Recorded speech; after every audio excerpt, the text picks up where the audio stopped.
এখন আমরা কথা বলে নেব নজরুল পার্ক উন্নয়ন সমিতির বিভিন্ন সদস্যদের কাছ থেকে। এখন আমরা আমাদের পাশে পেয়ে গেছি এক গুরুত্বপূর্ণ সদস্যকে।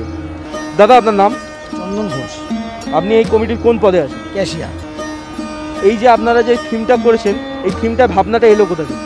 নজরুল পার্ক, প্রথমেই নজরুল পার্ক উন্নয়ন সমিতির পক্ষ থেকে আমি সকলকে জানাই কালী পুজোর শুভেচ্ছা। আমাদের এইবার নজরুল পার্কের থিম দেবীর আরাধনা। আসলে এখন যা পরিস্থিতি, সামাজিক পরিস্থিতি, এই কোভিডের জন্য চারিদিকে মানুষের মানসিক পরিস্থিতি খুব খারাপ, খুব মানুষের মধ্যে একটা স্ট্রেস তৈরি হয়েছে। সেই জায়গাটা কাটানোর জন্য আমরা দেবীর আরাধনা করব, দেবীকে ডাকবো যে দেবী আমাদের এই জায়গাটাকে কাটিয়ে উঠতে, একটা সুন্দর সকাল গড়ে তুলতে আমাদের সাহায্য করবে দেবী।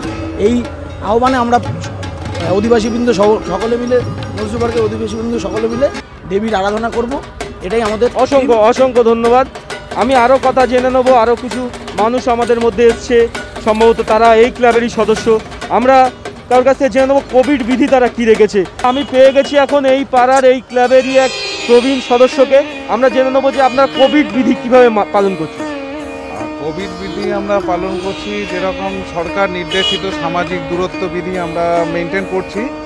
তার সেখানে আমাদের প্রত্যেক সদস্যদের বলা আছে, যারা নাকি আমাদের এই পুজোর সঙ্গে প্রত্যক্ষভাবে জড়িত, তারা কজন ভিতরে থাকবে সেটা থানা থেকে যেরকম ইনস্ট্রাকশন দেওয়া হয়েছে সেই ওয়াইজ তারা থাকবেন। আর বাইরের যারা দর্শনার্থী আসছেন তাদেরকে আমরা একটা সামাজিক দূরত্ব বিধি মেনে 38 বছরে আমাদের এই শ্যামা মায়ের অনুষ্ঠানে আমরা প্রবেশের অধিকার দেব। এইটুকু। অসংখ্য ধন্যবাদ। আরও কিছু সদস্য আছে, তাদের কাছ থেকেও জেনে নেবো আমি। 38 বছরের পুজো, 38 বছরের শ্যামা মায়ের আরাধনা। আরে এই বছর যে এই যে অর্থনৈতিক যে দুর্ভোগ চলছে, আমরা 46 দিনের লকডাউন দেখেছি। আমরা জেনে নেবো যে এই অর্থনৈতিক অবস্থায় তাদের যে এই সুন্দর পরিকল্পনা কীভাবে তারা সম্ভব করলো। দাদা, আপনার নাম? উৎসব ঘোষ। এখানে কি চাঁদা তুলে পুজো করেছেন না আপনাদের সম্ভব কীভাবে হলো? চাঁদা তো আমরা প্রতি বছরই তুলি, এবছরও চাঁদা তুলেছি, কিন্তু যে যেরকম দিয়েছে সেরকমই নিয়েছি, কাউকে জোর জ্বালা কোনো ব্যাপার নেই। অসংখ্য ধন্যবাদ। আমরা দেখতে পেলাম যে ওনারা মানুষের ওপর মানুষকে ছেড়ে দিয়েছে, যে আপনাদের যতটুকু সামর্থ্য আপনারা ততটুকু দিন, উৎসব সকলের, আমরা একসঙ্গে আনন্দ করব। এখানে জোরজাবস্তির কোনো ব্যাপার নেই, জুলুমের কোনো ব্যাপার নেই। আর আমরা পেয়ে গেছি এখানে মাননীয় সভাপতি মহাশয়কে। আচ্ছা, আপনি তো এত বড় পুজো কমিটিটা চালাচ্ছেন, এই কমিটি চালাতে গিয়ে আপনি কি উপলব্ধি করছেন? না, উপলব্ধি তো খুব একটা সুন্দর উপলব্ধি হচ্ছে যে এতগুলো ছেলে একসাথে কাজ করেছে এবং কাজটা সাকসেস হয়েছে, এটাই হচ্ছে সবচেয়ে বড় উপলব্ধি। অসংখ্য অসংখ্য ধন্যবাদ। ওনারা আজকে সাফল্য পেয়েছেন।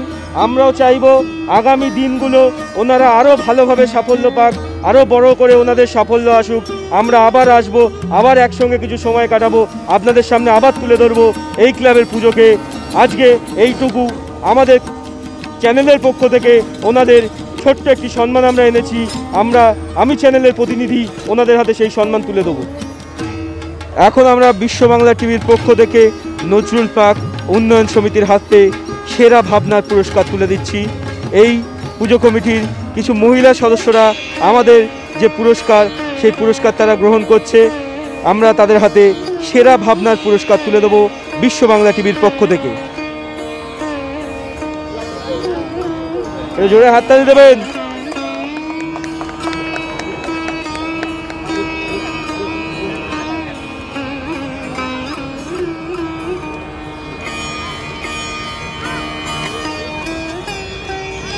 এটা জোরে হাততালি দিন সবাই মিলে,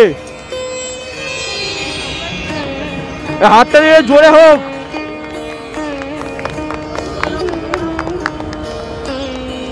অসংখ্য